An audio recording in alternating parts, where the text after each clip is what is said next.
পশ্চিম আকাশে তখনও সোনালি আলো ঝিকমিক করছে, কিন্তু মাটির ওপর অন্ধকার নেমে এসেছে। গাছপালার চেহারা কালো আর অস্পষ্ট হয়ে আসছে।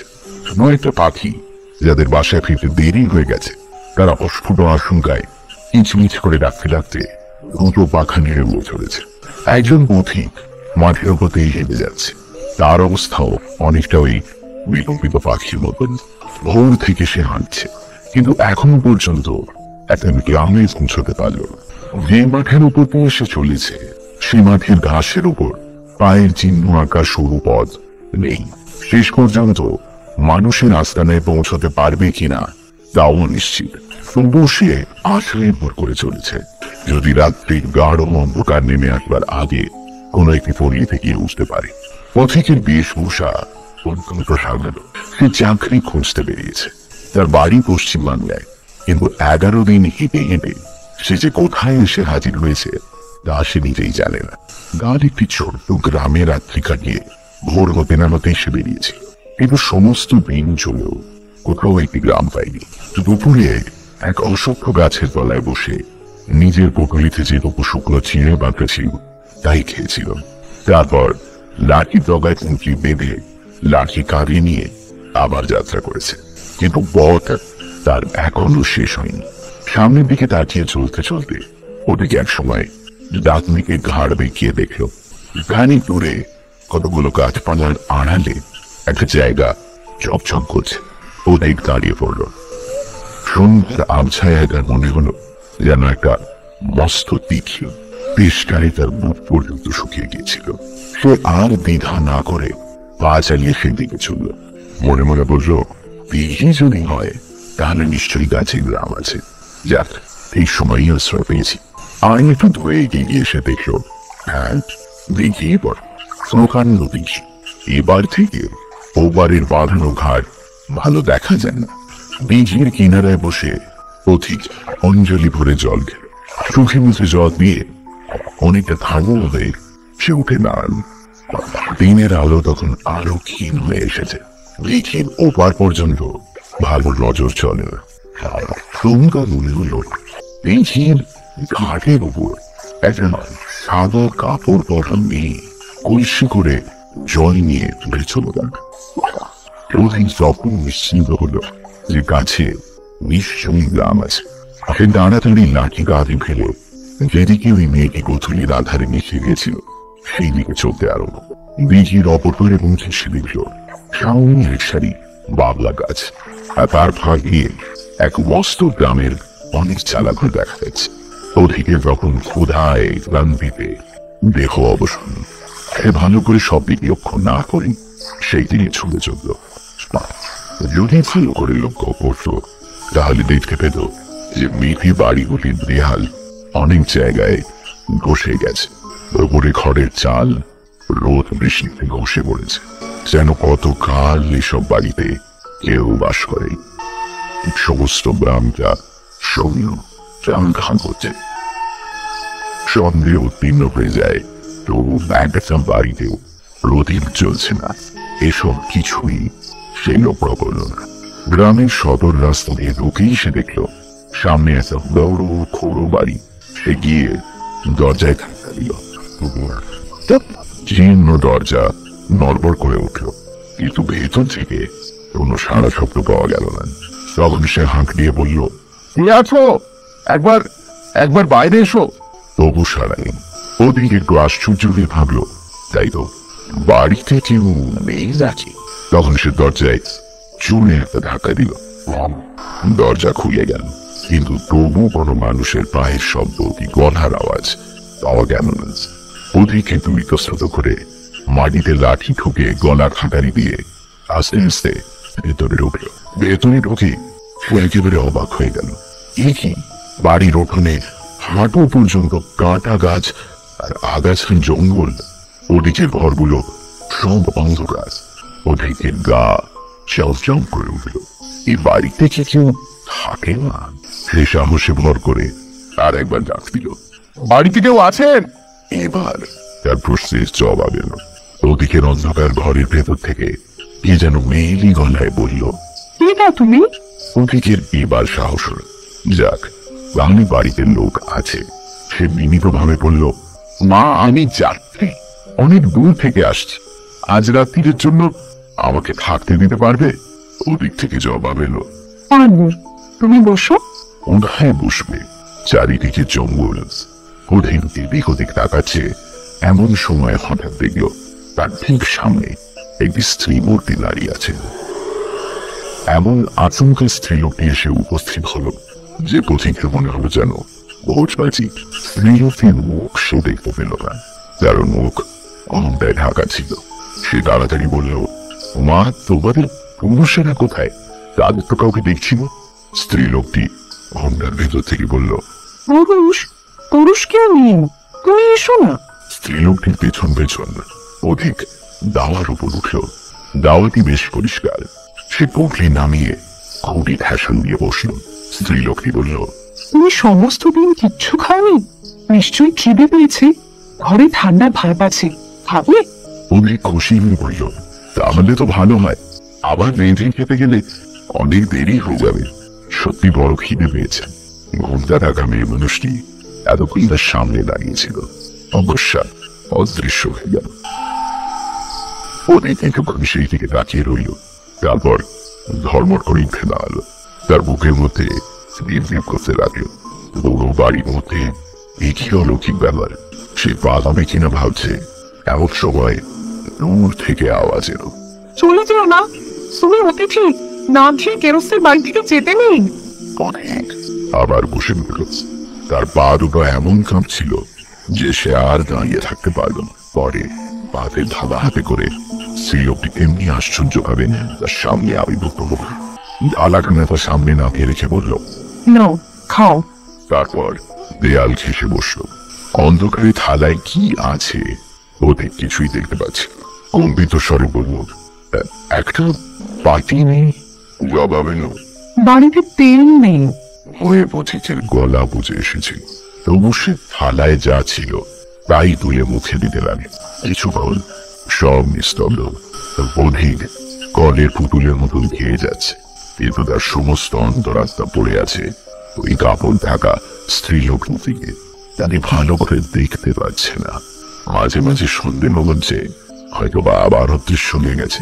শেষে আর নীরবতা সহ্য করতে না পেরে সে বলে উঠল, এ গ্রামের নাম কি? বীরগা। অধিক চমকে উঠল। বীরগা। তার মনে পড়ে গেল কাল রাত্রে আগের গ্রামে এসে শুনেছিল যে অঞ্চলে বীরগা বলে এক মস্ত গ্রাম ছিল। 5 বছর আগে ঠিক মহামারীতে একেবারে শূন্য হয়ে গেছে। সেই থেকে সেখানে আর মানুষ বাস করেন। এই সে বীরগা। আর কিছু চাই? না না বলে পথিক উঠবার উপক্রম করলো। অন্ধকার থেকে আবার আওয়াজ এলো, উঠো না, তোমার এখনো পেট ভরেনি। শুধু নুন দিয়ে পান্তা ভাত কি খাওয়া যায়? তোমাকে একটা লেবু এনে দিই, কেমন? গাছেই আছে। পথিক কোনো জবাব দিতে পারল না। কিন্তু তারপরই যে ব্যাপার ঘটলো তাতে তার মাথার চুল সজারুর কাঁটার মতো খাড়া হয়ে উঠল। আবছা অন্ধকারে সে দেখল একটা হাত লম্বা হয়ে ঠিক তার কাঁধের পাশ থেকে বেরিয়ে গেল। উঠোনের এক কোণে প্রায় 20 হাত দূরে একটা ফাঁকি লেবুর গাছ ছিল। সেই গাছ থেকে লেবু পেড়ে হাতে না আবার ফিরে এলো। এই নাও লেবু। দাদা গো! বলে পথিক দাওয়ার উপর লাফিয়ে পড়ল। তারপর উঁকি পড়ি করে ছুটতে আরম্ভ করল। তার পুটলি আর লাঠি সেখানেই পড়ে একটা স্বর শুনতে পেল, যেও না, যেও না, যেও না। পথিকে তখন আর বেঁকে দিয়ে গেলেন। সে রাস্তায় বেরিয়ে গ্রামের ভেতর দিয়ে ঊর্ধ্বশ্বাসে ছুটতে লাগলো। রাস্তার ধারে বাড়িগুলো অস্পষ্ট ভাবে তার বাস দিয়ে সরে যেতে লাগলো। কোনোটা ভেঙে পড়েছে, কোনোটা অতি কষ্টে দাঁড়িয়ে আছে। যেন কোথাও একটি জীবন্ত প্রাণীর সারা নেই, যেন পরিত্যক্ত মশা। তখন রাতিতে গাঢ় হয়ে নেমে এসেছে। আকাশে চাঁদ নেই, কেবল কয়েকটা নক্ষত্র মিটমিট করে চলছে। অধিক হোঁচট খেয়ে দুবার পড়ে গেল, কিন্তু তার গতি কমল না। গড়াতে গড়াতে উঠে আবার দৌড়তে লাগলো। তার মনে হতে লাগলো যেন সেই সাদা কাপড় পরা মূর্তিটা এখনো তার পেছন পেছন ছুটে আসছে। এখনই লম্বা হাত বাড়িয়ে তার গলা টিপে ধরবে। এমনি ভাবে অনেকক্ষণ দৌড়বার পর অধিক গ্রাম পেরিয়ে একটা ফাঁকা জায়গায় এসে পৌঁছল। চোখে সে কিছু দেখতে পাচ্ছিল না, কান ভবং করছিল, মুখের ভেতর দুম দুম করে মগুরের ঘা পড়ছিল, যেন এইবার হৃদস্পন্দনটা ফেটে যাবে। সে তৃতীয়বার হোঁচট খেয়ে পড়ে গেল, কিন্তু আর তার উঠে পালাবার শক্তি ছিল না। সে কিছুক্ষণ মাঠের মাঝখানে মুখ গুঁজে পড়ল।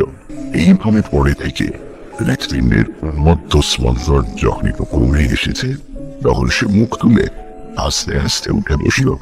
চারিদিকে গাঢ় অন্ধকার, আলগা মাখানো দেওয়ালের মতন তাকে ঘিরে আছে। কোনো দিকে কিচ্ছু দেখা যায় না। এমনকি যে গ্রাম ছেড়ে সে পালিয়ে এসেছে, সেই গ্রামটার পেছনে কি সামনে কি পাশে তাও সে আন্দাজ করতে পারল না। কিন্তু এই জনমানব শূন্য দেশে গুটগুটে কালো মাঠের মাঝখানে মানুষ কতক্ষণ একা বসে থাকতে পারে? অধিক টলসে টলসে উঠে দাঁড়ালো। এই ভয়ঙ্কর জায়গা ছেড়ে তাকে পালাতেই হবে।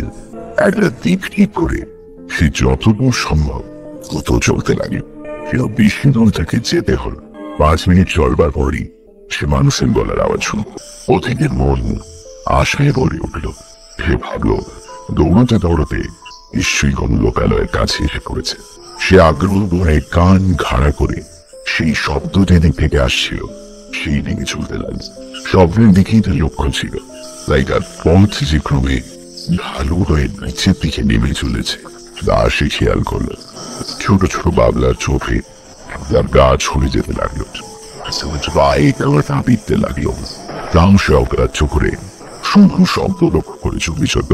ক্রমশ একটা সাথে ইট পচার মন্ত্র তার নাকে আসতে লাগলো। একটা ভিজে নিঃশ্বাস রোধকর বাতাস তার গায়ের ওপর দিয়ে বয়ে গেল। এদিকে পায়ের নিচে মাটি ক্রমে নরম জল তলে হয়ে আসছে। জলদি গিয়ে পা বসে যাচ্ছে, যেন দুর্গন্ধ পাকে ভরা চলার দিকে এগিয়ে যাচ্ছে। কিন্তু যতই এগিয়ে চলেছে মানুষের গলার আওয়াজ ততই স্পষ্ট হয়ে উঠছে। অধিক ভাবছে এই কাঁটাটুকু পেরিয়ে যেতে পারলেই সে মানুষের আস্থানে পৌঁছবে। হঠাৎ একটা আশ্চর্য ব্যাপার দেখে সে এক বাবলার ছোপের আড়ালে থমকে দাঁড়িয়ে পড়ল। এইটার সামনে প্রায় 10 হাত দূরে একটা আলোর গোলা মাটি থেকে উঠে আস্তে আস্তে মিলিয়ে গেল। তারই এই আলোতে অধিক নিমেষের জন্য সমস্ত দৃশ্যটা স্পষ্ট করতে দিল। একদম ফাঁক ভরা কুণ্ডের মাঝখান থেকে ওই আগুনের পিণ্ডটি উঠছে, আর সেই কুণ্ড ঘিরে অনেকগুলি মূর্তি গোল হয়ে বসে আছে। অধিকের গায়ের রক্ত এই হয়ে গেল। এই যে আলিয়া, তবে যে সে শ্মশানে এসে পড়েছে। শ্মশানে আলিয়া জলে, আর ওই যে মূর্তিগুলো বসে আছে ওরা কারা? মানুষ। কিন্তু মানুষ ওই রাত্রে আলিয়া ঘিরে বসে থাকবে কেন? ওদের চেহারা সে ভালো করে দেখতে পায়নি, কিন্তু যে কখন দেখেছিল এই সময় আর একবার আলিয়ার নীল আগুন জ্বলে উঠেছে। এইবার পথিক তাদের ভালো করে দেখতে, তারা মানুষ নয়, শুধু একবার আস্ত কঙ্কাল। তাদের গায়ে মুখে কোথাও এতটুকু মাংস নেই। পথিকের আর চিৎকার করবারও ক্ষমতা ছিল। সে পিছু ফিরে পালাবার চেষ্টা করলো, কিন্তু কাপড় বাবলার ডালে আটকে গিয়েছিল। যেই পালাতে গেল অমনি কাপড়ে টান পড়লো, যেন কে তাকে পেছন থেকে টেনে ধরেছে। পথিকের মুখ দিয়ে কেবল একটা চাপা গোকানি বার হলো। সে কাঁধার উপর মুখ গুঁজে পড়ে গেল। তারপর সব স্থির। অলৌরিক পরিবল, অলৌরিক পরিবল, অলৌরিক পরিবল, অলৌরিক পরিবল, অলৌরিক। সেখান যেন দেখে জেগে উঠে পথিক দেখিও সেও সেই আলিয়ার কুণ্ডের ধারে বসে আছে। তার মনে আর একটু ভয় নেই। আবার আলিয়া চলে উঠে। যারা কুণ্ড ঘিরে বসেছিল তারা নড়ে চড়ে বসল, তাদের হাড়গুলো ঘটঘট করে উঠল। পথিকের পাশে যে গঙ্গাটা বসেছিল সে ভাঙা গলায় জিজ্ঞেস করলো, হে তুমি কতক্ষণ এলে? পথিক কথাটা ঠিক বুঝতে পারল না, যেন ইতি করবে কি হয়েছে তা সে মনে করতে পারছে না। এদিক ওদিক তাকাতে তাকাতে অদূরে বাবলা গাছের একটা চোপ সে দেখ। মুহূর্তের মধ্যে সে চোপের কাছে গিয়ে দাঁড়ালো। দেখলো চোপের নিচে একটা ভাজা মরা ঘাড় গুজে পড়ে। তখন সে সব বুঝতে পারল। ধীরে এসে বলল, আমি এই মাত্র আসছি। কঙ্কালটা বলল, বেশ বেশ, ওইখানে অনেক কঙ্কাল পড়ে আছে, যার মধ্যে একটার মধ্যে ঢুকে পড়ো। তোমার নিজের কঙ্কাল তৈরি হতে এখনো ঢের দেরি। যতদিনে মাংস পচে হাড় না বেরোয় ততদিন দাড়ি কারবার চালাও। পড়লো কঙ্কালগুলো একসঙ্গে চিন করে হেসে উঠল।